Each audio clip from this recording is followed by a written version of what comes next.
To us, time feels constant, right? It's that steady tick of a clock, the predictable turn of a calendar page.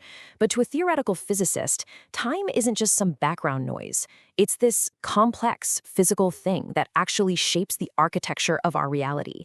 And to even begin to understand it, to make its invisible mechanics, well, visible, physicists use these powerful conceptual tools, almost like modern myths or fables.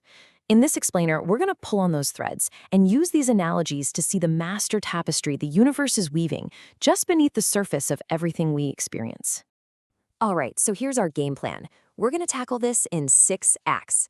We'll kick things off with a big riddle that gets this whole quest started. Then we'll follow time's unbreakable arrow. After that, we'll start to question if that arrow is even real or just an illusion. From there, we'll learn how to actually bend reality, face the paradoxes that guard the past, and finally, we'll piece it all together into the Weaver's master map of time itself. So, let's dive right in. Act 1, the riddle of time. This is where we set the stage. On one hand, you've got our simple, everyday feeling of time just ticking forward. On the other, there's this deeply strange and profound phenomenon that scientists are still trying to unravel. And it all starts with a question so simple you've probably asked it yourself, but it continues to stump some of the greatest minds on the planet. I mean, really think about that for a second. You can walk forwards, backwards, left or right. You can literally retrace your steps in space. But you can never, ever relive yesterday. Why? What is it about time that makes it a one-way street? This single, kind of frustrating fact is the launchpad for our entire journey into the physics of time. So what is it that enforces this one-way rule? Well, that brings us straight to Act 2, the unbreakable arrow. It turns out there's one fundamental law of the universe that gives time its relentless forward push, forever separating the before from the after. Physicists, of course, have a name for this: the arrow of time. It points in one direction and one direction only, from the past to the future. And its flight path isn't guided by some mystical force. Nope, it's governed by a cold, hard rule of physics, the second law of thermodynamics. And this law is all about how order and disorder behave in the universe. And the engine that's actually powering this arrow forward is a property called entropy. Now, put simply, entropy is a measure of disorder. But it's not just about a messy room. It's about the number of possible ways a system can be arranged. And the second law of thermodynamics says that any system, left to its own devices, will always, always move towards a state with more possible arrangements, a state of greater disorder. This slide just illustrates it perfectly with the food coloring analogy. On the left, you see that concentrated drop of dye. That's a state of low entropy, super high order. There are very few ways those dye molecules can be arranged to make that perfect little drop.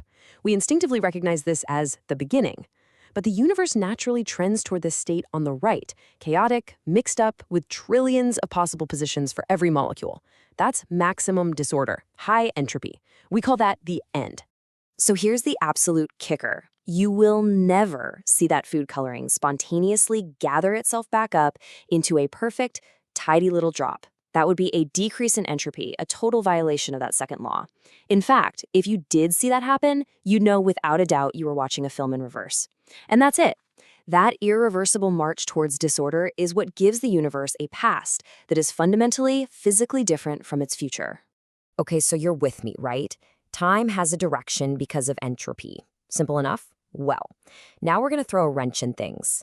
In Act 3, The Cosmic Illusion, we ask a pretty terrifying question. What if this flow of time we just established is nothing more than a trick of the human mind? Now, this isn't just some wacky philosophical idea. One of the most important equations in all of fundamental physics, the Wheeler-DeWitt equation, has this really bizarre feature. The variable for time, t, is just gone. It's completely absent. The implication is staggering. At the most fundamental level of reality, time as we know it might just vanish. It could be an emergent property, like a tide. A single water molecule can't create a tide. The tide only emerges when trillions of them interact. To really get your head around this, let's use the movie frame analogy. Imagine the entire universe is a long, long strip of film. If you pull out just one single frame and look at it, what do you see? A static, frozen image, right? There's no movement, no passage of time. It is a single, timeless now. Some physicists believe this is what the fundamental building blocks of reality are actually like. So if reality is just a series of static snapshots, where does the movie come from? Well, that's where we come in. Like a projector in a movie theater, our perception strings these timeless moments together one after another, creating the illusion of smooth, continuous motion. The flow of time isn't a property of the universe itself. It's a feature of how our brains process these static states. And here is the mind-bending takeaway from all of this. Our entire experience of the river of time, of moments flowing from the past into the future, might just be a psychological construction. It's a useful story, maybe even a necessary one, that our brains tell us to make sense of a fundamentally static reality, but it might not be a real feature of the universe itself. Okay, let's get to the climax of our story. So far, we've seen time as this unbreakable arrow, and also maybe as a cognitive illusion. Now, a guy named Albert Einstein enters the stage and just shatters both of those ideas. He reveals that time isn't just an abstract concept or mental trick, it's a physical fabric that can be bent, stretched, and warped. Einstein's revolutionary idea was space-time.